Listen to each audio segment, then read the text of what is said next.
നമസ്കാരം, S T V വാർത്തകളിലേക്ക് സ്വാഗതം. ആദ്യം പ്രധാന വാർത്തകൾ നോക്കാം. വാളയാർ എക്സൈസ് ചെക്ക് പോസ്റ്റിൽ എക്സൈസിന്റെ പരിശോധന. രേഖകൾ ഇല്ലാതെ കടത്തിക്കൊണ്ടുപോവുകയായിരുന്ന 8 കോടി രൂപ വിലമതിക്കുന്ന 8.25 കിലോഗ്രാം സ്വർണവുമായി 2 യുവാക്കൾ പിടിയിൽ.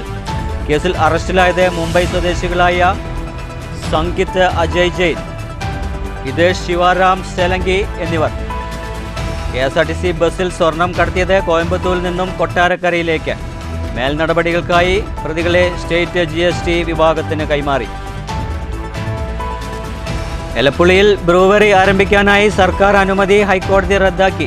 കോടതി നടപടിക്രമങ്ങൾ പാലിച്ചില്ലെന്ന് കണ്ടെത്തൽ.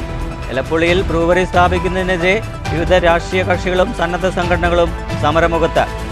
എലപ്പുള്ളി ബ്രൂവറിക്കെതിരായ ഹൈക്കോടതി വിധി സർക്കാരിന് തിരിച്ചടിയല്ലെന്ന് മന്ത്രി MB രാജേഷ്. സാങ്കേതിക വിഷയങ്ങൾ മാത്രമാണ് കോടതി ഉന്നയിച്ചതെന്നും മന്ത്രി.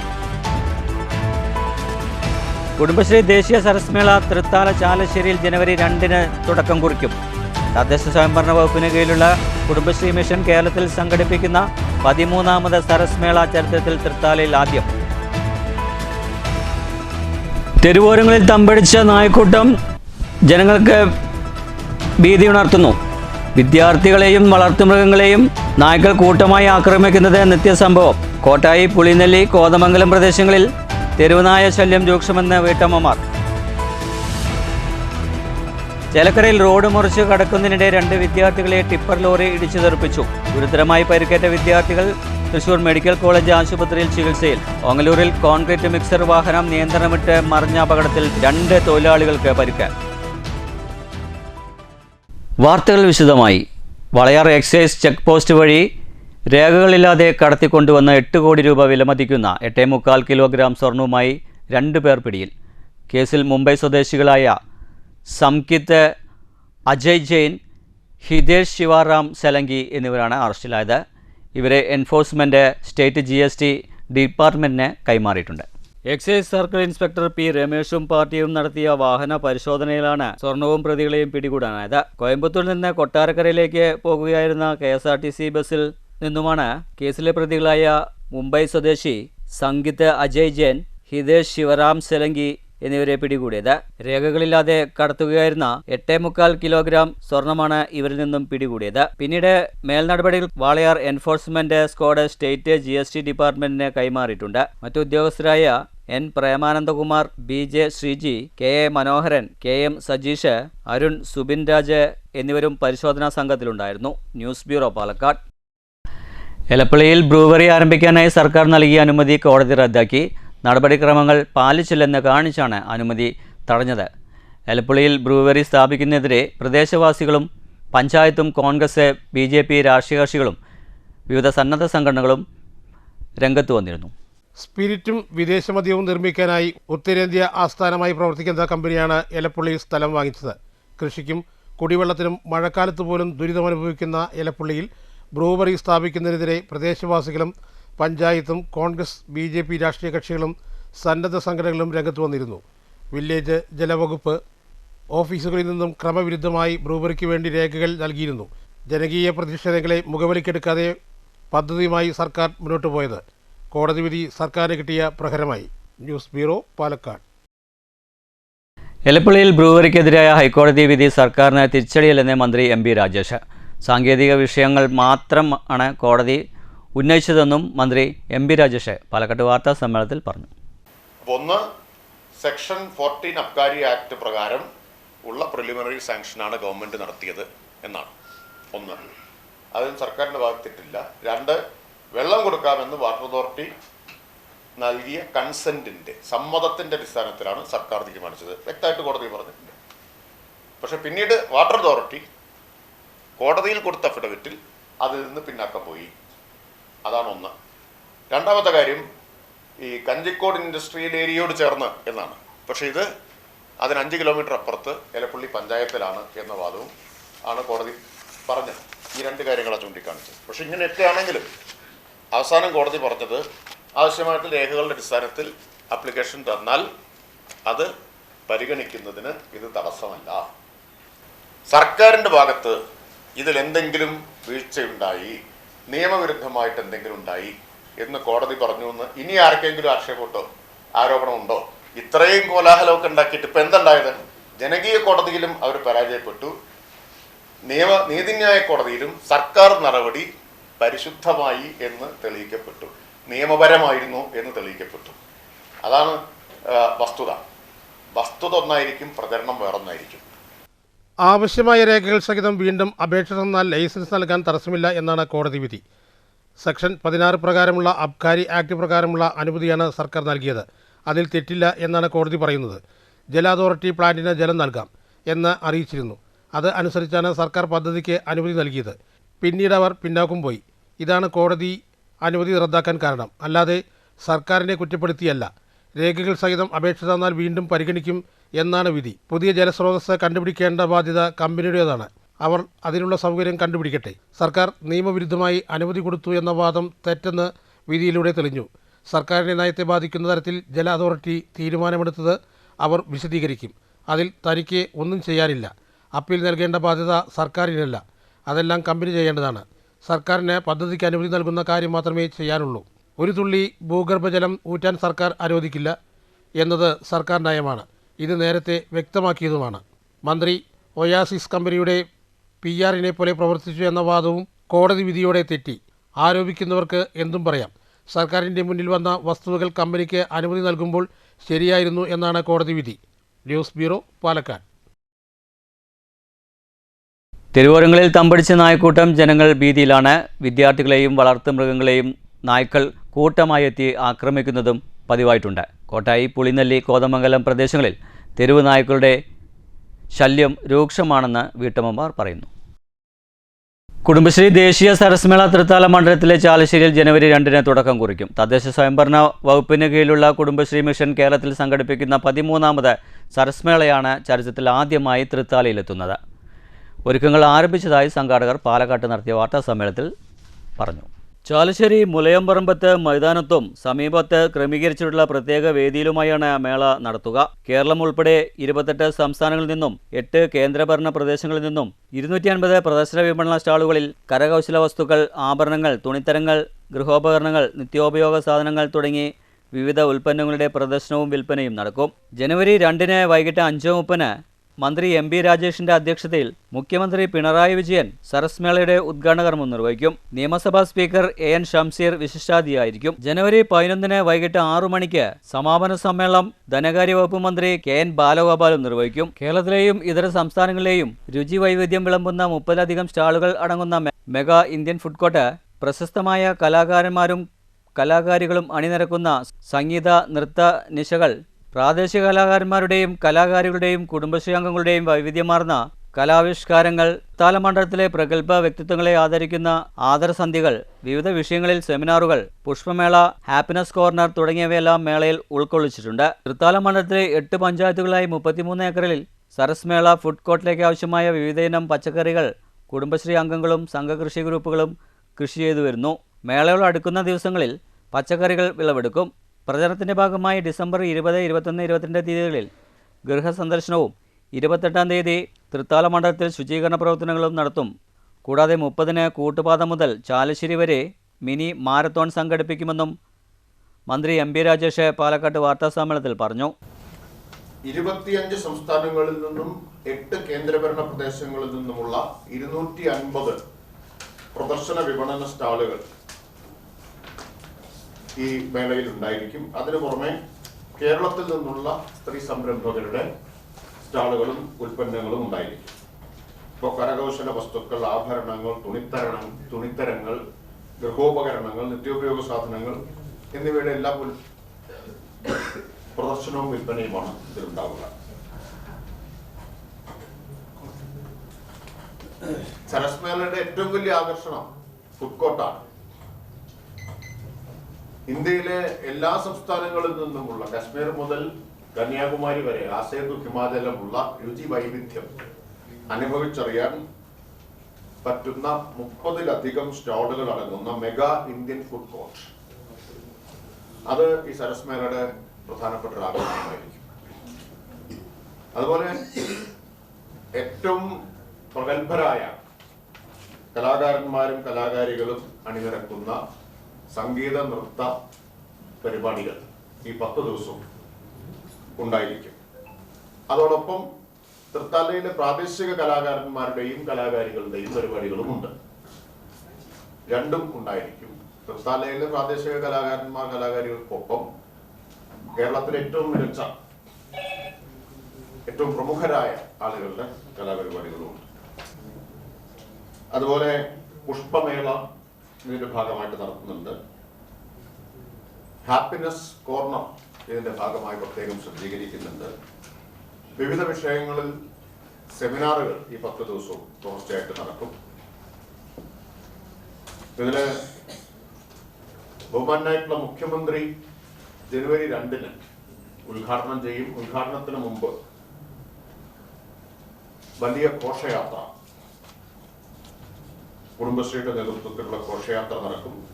ആ ഘോഷയാത്രയ്ക്ക് ശേഷം ബഹുമാനപ്പെട്ട മുഖ്യമന്ത്രി സരസ്മേള ഉദ്ഘാടനം ചെയ്യും. 10 ദിവസമായി വിവിധ മന്ത്രിമാർ ഈ സരസ്മേളയിൽ പങ്കെടുക്കും. ഉദ്ഘാടന സമ്മേളനത്തിൽ ബഹുമാനായ സ്പീക്കർ ശ്രീ എൻ ഷംസീർ ആയിരിക്കും മുഖ്യാതിഥി. വിശിഷ്ടാതിഥി ബഹുമാനപ്പെട്ട വൈദ്യുതി വകുപ്പ് മന്ത്രി ശ്രീ കെ കൃഷ്ണൻകുട്ടി മുഖ്യാതിഥിയായിരിക്കും. ജില്ലയിൽ നിന്നുള്ള 3 MP-മാർ ശ്രീ വി കെ ശ്രീകണ്ഠൻ, ശ്രീ കെ രാധാകൃഷ്ണൻ, ശ്രീ അബ്ദുൽ സമദ് സമദാനി, ജില്ലയിലെ എല്ലാ MLA-മാർ, അതിനു പുറമെ നേരത്തെ പറഞ്ഞതുപോലെ എല്ലാ ദിവസവും ഓരോ മന്ത്രിമാർ എന്നിവർ ഈ പരിപാടികളിൽ പങ്കെടുക്കുന്നുണ്ട്. വാർത്താസമ്മേളനത്തിൽ മന്ത്രിക്കൊപ്പം കുടുംബശ്രീ ജില്ലാ mission coordinator P Unnikrishnan, Kudumbashree assistant ജില്ലാ mission coordinator S Anuradha, Navakerala mission coordinator P Saithalavi എന്നിവർ പങ്കെടുത്തു. News bureau, Palakkad. ചേലക്കരയിൽ റോഡ് മുറിച്ചു കടക്കുന്നതിനിടെ ട്രാവലർ ഇടിച്ചു തെറിപ്പിച്ച് 2 വിദ്യാർത്ഥികൾക്ക് പരിക്കേറ്റു. ചേലക്കര SMT സ്കൂളിലെ വിദ്യാർത്ഥികളായ മുഹമ്മദ് സിനാൻ, മുഹമ്മദ് ബഷീർ എന്നിവർക്കാണ് പരിക്കേറ്റത്. ഗുരുതര പരിക്കേറ്റ വിദ്യാർത്ഥികളെ തൃശൂർ മെഡിക്കൽ കോളേജ് ആശുപത്രിയിൽ പ്രവേശിപ്പിച്ചു. വെള്ളിയാഴ്ച ഉച്ചയ്ക്ക് 12:30 അപകടം. സ്കൂളിലെ പരീക്ഷയ്ക്ക് പോകാനായി റോഡ് മുറിച്ച് കടക്കാൻ ശ്രമിക്കുന്നതിനിടെ നിയന്ത്രണം തെറ്റിവന്ന ട്രാവലർ ഇടിച്ച് വിദ്യാർത്ഥികളെ തെറിപ്പിക്കുകയായിരുന്നു. ചേലക്കര SMT സ്കൂളിലെ വിദ്യാർത്ഥികളായ 13 വയസ്സുകാരൻ മുഹമ്മദ് സിനാൻ, 12 വയസ്സുകാരൻ മുഹമ്മദ് ബഷീർ എന്നിവർക്കാണ് പരിക്കേറ്റത്. പരീക്ഷയ്ക്കായി പോകാൻ വീട്ടിൽ നിന്നിറങ്ങിയ കുട്ടികൾ റോഡ് മുറിച്ചു കടന്ന് ബസ് കയറാൻ ശ്രമിക്കുന്നതിനിടെ ചേലക്കരയിൽ നിന്നും എളനാട് ഭാഗത്തേക്ക് അമിത വേഗതയിൽ വന്ന ട്രാവലറാണ് വിദ്യാർത്ഥികളെ ഇടിച്ചത്. ഓടിയെത്തിയ നാട്ടുകാർ ആദ്യം വിദ്യാർത്ഥികളെ ചേലക്കര താലൂക്ക് ആശുപത്രിയിൽ എത്തിച്ചെങ്കിലും ഗുരുതര പരിക്കേറ്റതിനാൽ വിദഗ്ധ ചികിത്സയ്ക്കായി തൃശൂർ മെഡിക്കൽ കോളേജിലേക്ക് മാറ്റുകയായിരുന്നു. സംഭവവുമായി ബന്ധപ്പെട്ട് ചേലക്കര പോലീസ് ട്രാവൽ കസ്റ്റഡിയിലെടുത്തിട്ടുണ്ട്. അന്തിമഹാക്കളൻകാവ് കുന്നത്ത് വീട്ടിൽ അലി ഹാജറ ദമ്പതികളുടെ മക്കളാണ് അപകടത്തിൽപ്പെട്ടത്. ഇതിൽ ഒരാളുടെ നില ഗുരുതരമാണെന്നാണ് വിവരം. News bureau, Cheruthuruthy. ഓങ്ങല്ലൂരിൽ കോൺക്രീറ്റ് മിക്സർ വാഹനം നിയന്ത്രണം വിട്ട് മറിഞ്ഞ അപകടത്തിൽ 2 തൊഴിലാളികൾക്ക് പരിക്ക്. വാഹനത്തിലുണ്ടായിരുന്ന 2 തൊഴിലാളികൾക്കാണ് പരിക്കേറ്റത്. കഴിഞ്ഞ രാത്രി 10:30 മണിയോടുകൂടിയായിരുന്നു അപകടം സംഭവിച്ചത്. കഴിഞ്ഞ രാത്രി 10:30 മണിയോടുകൂടിയാണ് ഓങ്ങല്ലൂർ സെൻട്രലിൽ അപകടമുണ്ടായത്. കോൺക്രീറ്റ് മിക്സർ വാഹനം നിയന്ത്രണം വിട്ട് റോഡ് സൈഡിലേക്ക് മറിയുകയായിരുന്നു. അപകടത്തിൽ വാഹനത്തിലുണ്ടായിരുന്ന 2 ജീവനക്കാർക്ക് പരിക്കേറ്റിട്ടുണ്ട്. റോഡ് നിർമ്മാണത്തിനായി എത്തിയ വാഹനമാണ് അപകടത്തിൽപ്പെട്ടത്. അമിതമായി കോൺക്രീറ്റ് ഉണ്ടായതിനാൽ മുൻഭാഗം ഉയർന്നോടെ കോൺക്രീറ്റ് മിക്സർ വാഹനം പാതയിലേക്ക് മറിയുകയായിരുന്നു അത്രേ. ഇതേ തുടർന്ന് കോൺക്രീറ്റ് പാതയിൽ പോയിരുന്നു. പിന്നീട് പട്ടാമ്പിയിലെ ഫയർഫോഴ്സ് യൂണിറ്റ് സംഭവസ്ഥലത്ത് എത്തിയ ശേഷം വെള്ളം ഉപയോഗിച്ചാണ് പാതയിലെ കോൺക്രീറ്റ് നീക്കം ചെയ്യാനായത്. News centre, Shoranur. ലക്കിടി മംഗലം മുരുക്കുംപറ്റ പാതയിൽ മാലിന്യം പെരുകുന്നു. മുൻപ് നാട്ടുകാർ പരാതി നൽകിയതിനെ തുടർന്ന് നടപടി സ്വീകരിച്ചിരുന്നു. അതേസമയം നടപടി മരവിപ്പിച്ചതോടെ വീണ്ടും മാലിന്യം തള്ളുന്നതായാണ് പരാതി. ലക്കിടി മുരുക്കുംപറ്റ റോഡിൽ വീണ്ടും മാലിന്യം പെരുകുകയാണ്. ഇരുട്ടിന്റെ മറവിലാണ് ഇവിടെ മാലിന്യം തള്ളുന്നത്. ദിനംപ്രതി 100 കണക്കിന് വാഹനങ്ങൾ സർവീസ് നടത്തുന്ന റോഡാണിത്. മംഗലം വളവിന് സമീപമാണ് മാലിന്യം തള്ളിയിരിക്കുന്നത്. ഇവിടെ മാലിന്യം തള്ളരുതെന്ന ബോർഡ് പഞ്ചായത്ത് സ്ഥാപിച്ചിട്ടുണ്ടെങ്കിലും അതിനു താഴെ തന്നെയാണ് മാലിന്യം തള്ളുന്നത്. മാലിന്യം തള്ളുന്നതിനെതിരെ നാട്ടുകാർ നേരത്തെ പരാതി നൽകിയിരുന്നു. കഴിഞ്ഞ കാലങ്ങളിൽ നാട്ടുകാരുടെ പരാതിയെ തുടർന്ന് ഇതിനെതിരെ ബന്ധപ്പെട്ടവർ നടപടിയെടുക്കുകയും ചെയ്തിരുന്നു. എന്നാൽ നടപടികൾ മരവിപ്പിച്ചതോടെയാണ് പാതയോർത്ത് വീണ്ടും മാലിന്യം തള്ളിയിരിക്കുന്നത്. പഞ്ചായത്തിൻ്റെ ഭാഗത്തുനിന്നും വീണ്ടും നടപടി എടുക്കണമെന്ന ആവശ്യം ഉയർന്നിട്ടുണ്ട്. News bureau, Pathirippala. സംസ്ഥാന പാതയിലെ മങ്കര നേർ റോഡിൽ കാട് കയറിയതിനെ തുടർന്ന് യാത്ര ചെയ്യാനാകാതെ യാത്രക്കാർ ദുരിതം പേറുന്നു. മങ്കര പഞ്ചായത്ത് പരിധിയിൽപ്പെട്ട മേഖല കൂടിയാണിത്. അടിയന്തര നടപടി ഉണ്ടാകണമെന്നും ആവശ്യം ഉയർന്നിട്ടുണ്ട്. സംസ്ഥാന പാതയിലെ മങ്കര നേർ റോഡിലാണ് 1.5 മീറ്റർ വീതിയിൽ റോഡ് കയ്യേറി കാട് ഉയർന്നു നിൽക്കുന്നത്. യഥാർത്ഥത്തിൽ കാൽനട യാത്രക്കാർ നടന്നു പോകുന്ന വഴിയിലാണ് കാട് കയ്യേറി കിടക്കുന്നത്. അതുകൊണ്ട് തന്നെ കാൽനട യാത്രക്കാർ റോഡിന് നടുവിലൂടെ യാത്ര ചെയ്യേണ്ട അവസ്ഥയാണിപ്പോൾ. ഇത് പലപ്പോഴും മനുഷ്യന്റെ ജീവന് തന്നെ ഭീഷണിയാകുന്നു. അതിരാവിലെ നിരവധി ആളുകൾ പ്രഭാത നടത്തത്തിനായി ഈ വഴി സഞ്ചരിക്കാറുണ്ട്. ഈ മേഖലയിൽ 1 വർഷത്തിനകം അപകടത്തിൽപ്പെട്ട് 2 പേർ മരണപ്പെട്ട സംഭവമുണ്ടായിട്ടുണ്ട്. മങ്കര ഗ്രാമപഞ്ചായത്തിൻ്റെ പരിധിയിൽപ്പെടുന്ന മേഖല കൂടിയാണിത്. ബന്ധപ്പെട്ടവർ അടിയന്തര നടപടി എടുക്കണമെന്ന ആവശ്യം ശക്തമായി കഴിഞ്ഞു. News bureau, Pathirippala. പാലക്കാട് നാദധാര ഗ്രൂപ്പിൻ്റെ മാർഗഴി ഫെസ്റ്റ് ഡിസംബർ 20-ന് ആരംഭിക്കും. ധനുമാസത്തിൽ നടത്തുന്ന മാർഗഴി ഉത്സവത്തിൻ്റെ പ്രഭവ കേന്ദ്രം തമിഴ്നാടാണ്. കർണാടിക് സംഗീതത്തിലുള്ള പാലക്കാടിൻ്റെ ബന്ധം ഊട്ടിയുറപ്പിക്കുന്നതാണ് മാർഗഴി ഉത്സവം. പാലക്കാട് പിരിയാരി കണ്ടംകോട്ടുകാവ് ക്ഷേത്രാങ്കണത്തിലാണ് മാർഗഴി ഉത്സവം നടക്കുന്നത്. ഡിസംബറിൽ ആരംഭിച്ച് ജനുവരിയിൽ അവസാനിക്കും വിധം ഒഴിവു ദിനങ്ങളിലാണ് കച്ചേരികൾ അരങ്ങേറുന്നത്. ജയകൃഷ്ണൻ ബാംഗ്ലൂരിൻ്റെ വായ്പാട്ടോടെ ആരംഭിക്കുന്ന ഉത്സവത്തിൽ അനന്തപത്മനാഭൻ്റെ വീണ കച്ചേരി, ശ്രീദേവി അങ്ങാടിപ്പുറം, നിരുപമ എസ് ചിരാദ് കാലടി, തുഷാർ മുരളീകൃഷ്ണ, ശ്രേയ സുന്ദരരാമൻ ചെന്നൈ തുടങ്ങിയവരുടെ വായ്പാട്ട് വിവിധ ദിവസങ്ങളിലായി അവതരിപ്പിക്കും. 100-ലധികം സംഗീതജ്ഞർ പങ്കെടുക്കുന്ന പഞ്ചരത്ന കീർത്തനാലാപനത്തോടെ മാർഗഴി ഉത്സവം അവസാനിക്കും. അവസാന ദിവസമാണ് പുരസ്കാര സമർപ്പണമെന്നും ഭാരവാഹികൾ പറഞ്ഞു. കേരള ചരിത്രത്തിൽ തന്നെ ആദ്യമായിട്ടാണ് ഈ പഞ്ചരത്ന കീർത്തനത്തിന് 100-ൽ പരം കലാകാരന്മാർ പങ്കെടുക്കുന്നുണ്ടായിരുന്നത്. കേരള ചരിത്രത്തിൽ ഇത്രയും പേര് ആദ്യമായിട്ടാണ്. കാരണം ഇതിന് സാധാരണ തമിഴ്നാട്ടിലെ തിരുവയ്യാറിലാണ് ഒരുപാട് പേര്, അത് ഒരുപാട് പ്രശസ്തരായ ഒരുപാട് കലാകാരന്മാരാണ് അവിടെ. ഇവിടെ നമ്മൾ ഈ തുടക്കത്തിൽ തന്നെ ഇത്രയും കലാകാരന്മാരെല്ലാം മുന്നേ നമുക്ക് പഞ്ചരത്നം കീർത്തനം ചെയ്താൽ വളരെ നന്ദിയുണ്ട്. ഇപ്രാവശ്യം അത് നമ്മൾ എല്ലാ സാറ്റർഡേ സൺഡേസിലും, പിന്നെ ഒഴിവു ദിവസം മീൻസ് ഡിസംബർ 25 ആൻഡ് ജാനുവരി 2 അന്ന് 2 ഒഴിവ്, അങ്ങനെ മൊത്തം 9, 10 പഞ്ചരത്നവും ചേർത്ത് 10 കച്ചേരിയാണ് മൊത്തം വരുന്നത്. നാളെ ഉദ്ഘാടന ദിവസം, നാളത്തെ നെടുമങ്ങാട് ശിവാനന്ദൻ സാറാണ് മാർഗഴി ഫെസ്റ്റ് ഉദ്ഘാടനം ചെയ്യാൻ പോകുന്നത്. അതിനെ തുടർന്ന് ഡോക്ടർ വെളിമേൽ സുബ്രഹ്മണ്യത്തിൻ്റെ കച്ചേരി, മറ്റന്നാൾ ഞായറാഴ്ച നെടുമങ്ങാട് ശിവാനന്ദൻ ആൻഡ് സിന്ധു ദിലീപ് ഇവർ 2 പേരും violin duet. Secretary TR Parameswaran, president MR Harishankar, joint secretary MB മണി, രവിചന്ദ്രൻ ആച്ചത്ത് എന്നിവർ വാർത്താ സമ്മേളനത്തിൽ പങ്കെടുത്തു. News bureau, Palakkad. OBC Morcha സംസ്ഥാന വൈസ് പ്രസിഡന്റ് രഞ്ജിത്ത് ശ്രീനിവാസിന്റെ 4ാം ചരമവാർഷിക ദിനത്തോടനുബന്ധിച്ച് കുളപ്പുള്ളിയിൽ അനുസ്മരണ യോഗം ചേർന്നു. BJP ഓഫീസിൽ നടന്ന അനുസ്മരണ പരിപാടി BJP ജില്ലാ സെക്രട്ടറി പ്രസാദ് ഉദ്ഘാടനം ചെയ്തു. OBC മോർച്ച സംസ്ഥാന വൈസ് പ്രസിഡന്റായിരുന്ന ആലപ്പുഴയിലെ രഞ്ജിത്ത് ശ്രീനിവാസിന്റെ 4ാം ചരമവാർഷിക ദിനത്തോടനുബന്ധിച്ചാണ് കുളപ്പുള്ളിയിലെ BJP ഓഫീസിൽ അനുസ്മരണ പരിപാടി സംഘടിപ്പിച്ചത്. രഞ്ജിത്ത് ശ്രീനിവാസിന്റെ ഛായാചിത്രത്തിന് മുന്നിൽ നേതാക്കൾ പുഷ്പാർച്ചന നടത്തി. തുടർന്ന് നടന്ന അനുസ്മരണ പരിപാടി BJP ജില്ലാ സെക്രട്ടറി പ്രസാദ് ഉദ്ഘാടനം ചെയ്തു.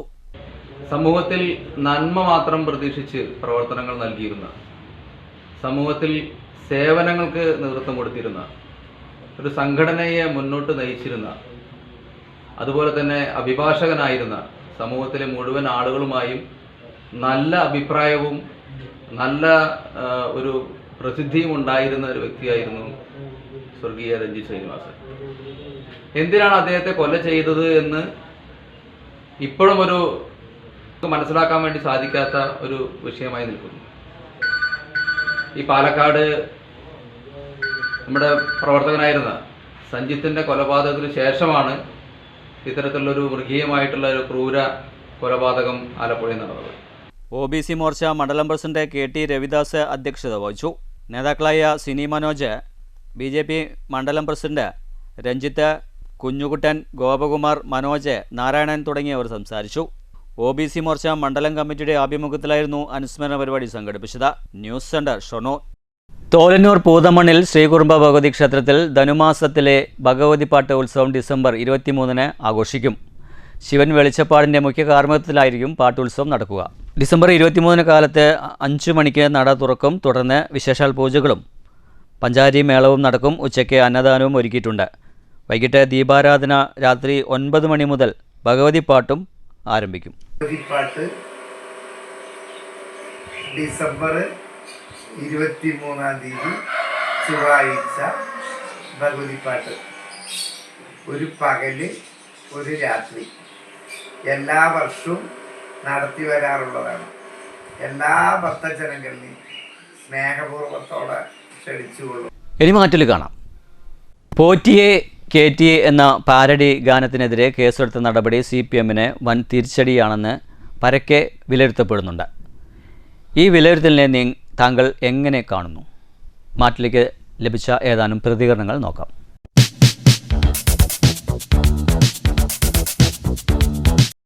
CPM ഒരു കാലത്തും എതിർ ശബ്ദങ്ങളെ സഹിഷ്ണുതയോടെ നേരിട്ടിട്ടില്ല. എതിർക്കുന്നവരെ ഭീഷണിപ്പെടുത്തുകയും കേസാക്കുകയും കായികമായി നേരിടുകയും ഒക്കെ തന്നെയാണ് എല്ലാ കാലത്തും ചെയ്തിരിക്കുന്നത്. ഈ കേസെടുത്തതിൽ അത്ഭുതമൊന്നുമില്ല. പക്ഷേ അങ്ങനെ കേസെടുത്തുകൊണ്ട് മാത്രം ഒരു കലയെ നിശബ്ദനാക്കാൻ സാധിക്കില്ല എന്നാണ് എൻ്റെ അഭിപ്രായം. സ്വാതന്ത്ര്യത്തിനും പുരോഗമനപരമായ മാറ്റങ്ങൾക്കും ഏറ്റവും കൂടുതൽ മുന്നിൽ നിൽക്കുന്നു എന്ന് പറയുന്നൊരു പാർട്ടിയാണ് ഇടതുപക്ഷം. അങ്ങനെയുള്ള ആളുകൾ, അതേ പാർട്ടിക്കാർ തന്നെ ഒരു പാരഡിയുടെ മുകളിൽ കേസെടുക്കുക എന്ന് പറയുന്നത് തികച്ചും വിരോധാഭാസം ആണ്. മാത്രമല്ല, കട്ടവനെ കിട്ടിയില്ലെങ്കിൽ കിട്ടിയവനെ കള്ളനാക്കുക എന്നുള്ളൊരു നടപടിയാണ് ഇപ്പോൾ സ്വീകരിച്ചു പോരുന്നത്. ഇത് ഇടതുപക്ഷത്തിൻ്റെ മൂല്യച്യുതിയും ഇരട്ടത്താപ്പുമാണ് എന്നാണ് പറയാനുള്ളത്. പ്രധാന വാർത്തകൾ ഒരിക്കൽ കൂടി. വാളയാർ എക്സൈസ് ചെക്ക് പോസ്റ്റിൽ എക്സൈസിന്റെ പരിശോധന. രേഖകൾ ഇല്ലാതെ കടത്തിക്കൊണ്ടുപോവുകയായിരുന്ന 8 കോടി രൂപ വിലമതിക്കുന്ന 8.25 കിലോഗ്രാം സ്വർണവുമായി 2 യുവാക്കൾ പിടിയിൽ. കേസിൽ അറസ്റ്റിലായത് മുംബൈ സ്വദേശികളായ സംഗീത് അജയ് ജെയിൻ, ഹിതേഷ് ശിവറാം സെലങ്കി എന്നിവർ. KSRTC ബസ്സിൽ സ്വർണം കടത്തിയത് കോയമ്പത്തൂരിൽ നിന്നും കൊട്ടാരക്കരയിലേക്ക്. മേൽ നടപടികൾക്കായി പ്രതികളെ സ്റ്റേറ്റ് GST വിഭാഗത്തിന് കൈമാറി. എലപ്പുള്ളിയിൽ ബ്രൂവറി ആരംഭിക്കാനായി സർക്കാർ അനുമതി ഹൈക്കോടതി റദ്ദാക്കി. കോടതി നടപടിക്രമങ്ങൾ പാലിച്ചില്ലെന്ന് കണ്ടെത്തൽ. എലപ്പുള്ളിയിൽ ബ്രൂവറി സ്ഥാപിക്കുന്നതിനെതിരെ വിവിധ രാഷ്ട്രീയ കക്ഷികളും സന്നദ്ധ സംഘടനകളും സമരമുഖത്ത്. എലപ്പുള്ളി ബ്രൂവറിക്കെതിരായ ഹൈക്കോടതി വിധി സർക്കാരിന് തിരിച്ചടിയല്ലെന്ന് മന്ത്രി MB രാജേഷ്. സാങ്കേതിക വിഷയങ്ങൾ മാത്രമാണ് കോടതി ഉന്നയിച്ചതെന്നും മന്ത്രി. കുടുംബശ്രീ ദേശീയ സരസ്മേള തൃത്താല ചാലശ്ശേരിയിൽ ജനുവരി 2-ന് തുടക്കം കുറിക്കും. തദ്ദേശ സ്വയംഭരണ വകുപ്പിന് കീഴിലുള്ള കുടുംബശ്രീ മിഷൻ കേരളത്തിൽ സംഘടിപ്പിക്കുന്ന 13ാമത് സരസ്മേള ചരിത്രത്തിൽ തൃത്താലയിൽ ആദ്യം. തെരുവോരങ്ങളിൽ തമ്പടിച്ച നായ്ക്കൂട്ടം ജനങ്ങൾക്ക് ഭീതി ഉണർത്തുന്നു. വിദ്യാർത്ഥികളെയും വളർത്തുമൃഗങ്ങളെയും നായ്ക്കൾ കൂട്ടമായി ആക്രമിക്കുന്നത് നിത്യസംഭവം. കോട്ടായി, പുളിനെല്ലി, കോതമംഗലം പ്രദേശങ്ങളിൽ തെരുവുനായ ശല്യം രൂക്ഷമെന്ന് വീട്ടമ്മമാർ. ചേലക്കരയിൽ റോഡ് മുറിച്ച് കടക്കുന്നതിനിടെ 2 വിദ്യാർത്ഥികളെ ടിപ്പർ ലോറി ഇടിച്ചു തെറിപ്പിച്ചു. ഗുരുതരമായി പരിക്കേറ്റ വിദ്യാർത്ഥികൾ തൃശൂർ മെഡിക്കൽ കോളേജ് ആശുപത്രിയിൽ ചികിത്സയിൽ. ഓങ്ങല്ലൂരിൽ കോൺക്രീറ്റ് മിക്സർ വാഹനം നിയന്ത്രണമിട്ട് മറിഞ്ഞ അപകടത്തിൽ 2 തൊഴിലാളികൾക്ക് പരിക്ക്. ഇതോടുകൂടി വാർത്താ ബുള്ളറ്റിൻ സമാപിക്കുന്നു. നന്ദി, നമസ്കാരം.